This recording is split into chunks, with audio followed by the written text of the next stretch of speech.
আজকের ম্যাথ পরীক্ষায় তোমাদের যাদের 9টি 10টি 11টি কিংবা 8টি এমসিকিউ সঠিক হয়েছে তারা ম্যাথে পাশ করতে পারবা কি পারবা না এই বিষয়টি জানতে চাইলে তোমরা পুরো ভিডিওটি দেখে নাও। চ্যানেলে নতুন হলে চ্যানেলটিকে সাবস্ক্রাইব করে বেল বাটনে ক্লিক করে রাখতে পারো।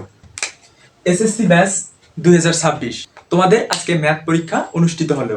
এসএসসি পরীক্ষায় ফেলকৃত শিক্ষার্থীদের মধ্যে অধিকাংশই কিন্তু এই ম্যাথ পরীক্ষায় ফেল করে থাকে এবং এই ম্যাথে ফেলকৃত শিক্ষার্থীদের অধিকাংশই কিন্তু ফেল করে এমসিকিউ এর মধ্যে। ম্যাথের পাস মার্ক নিয়ে আলোচনা করার জন্য আমাদেরকে ম্যাথ এক্সামের মার্ক সম্পর্কে জানা দরকার। ম্যাথে 100 মার্কের পরীক্ষা অনুষ্ঠিত হয়। অন্যান্য সকল বিষয়ের মতো ম্যাথেও কিন্তু তোমাকে 33% পেয়ে পাস করতে হবে, অর্থাৎ ম্যাথের জন্য 33% মার্কই হচ্ছে পাস মার্ক। অর্থাৎ 100 যদি আমরা 33% করি তাহলে সেক্ষেত্রে দাঁড়ায় হচ্ছে 33 মার্ক, অর্থাৎ 33 মার্ক পেলে কিন্তু ম্যাথে পাস। কিন্তু এখানেও একটা কিন্তু আছে, তুমি শুধুমাত্র ম্যাথের মধ্যে 33 মার্ক পেলেই কিন্তু পাস করে যাবা না। তোমাদের ম্যাথের পরীক্ষা অনুষ্ঠিত হয় এমসিকিউ এবং রিটেন দুইটা অংশে। এমসিকিউ এর মধ্যে থাকে 30 মার্ক এবং রিটেনের মধ্যে থাকে 70 মার্ক। এই 70 মার্কের মধ্যে 50 মার্ক থাকে সৃজনশীলে এবং 20 মার্ক থাকবে বা ছিল শর্ট কোশ্চেনের।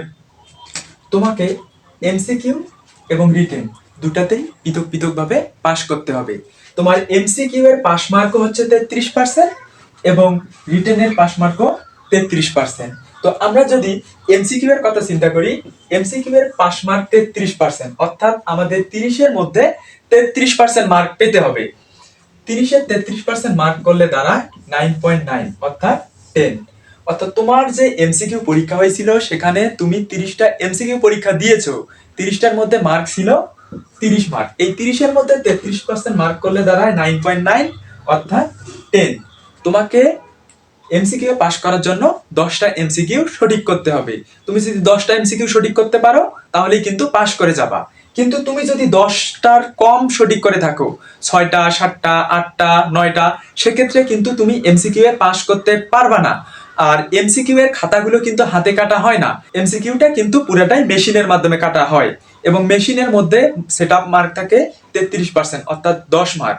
এই 10 মার্কের কম পেলেই কিন্তু সে ফেল বলে বিবেচিত হবে। 10 মার্ক বা তার থেকে বেশি মার্ক পেলে সে এমসিকিউ এ পাস বলে বিবেচিত হবে। লিখিতর ক্ষেত্রেও তোমাকে পৃথকভাবে 33% মার্ক পেয়ে কিন্তু পাস করতে হবে।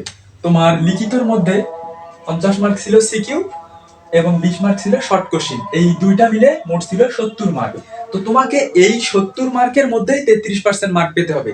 এখানে কিন্তু পৃথক পৃথকভাবে সৃজনশীল বা সিকিউ এ পাস করতে হবে না।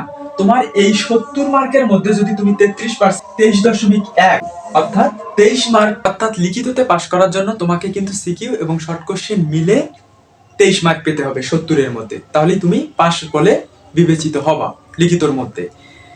কিন্তু অনেক সময় দেখা যায় যে লিখিত খাতাটা যেহেতু টিচাররা হাতে কাটে, সেক্ষেত্রে 1 মার্ক বা 2 মার্ক অর্থাৎ 22 বা 21 মার্ক হলেও অনেক টিচাররা কিন্তু মার্ক একটু বাড়ায় দেওয়ার ট্রাই করে। যদি তোমার খাতার মধ্যে লেখা থাকে সেক্ষেত্রে 1-2 মার্ক বাড়ায় দিয়ে তোমাকে 23 করে পাস করায় দিতে পারে।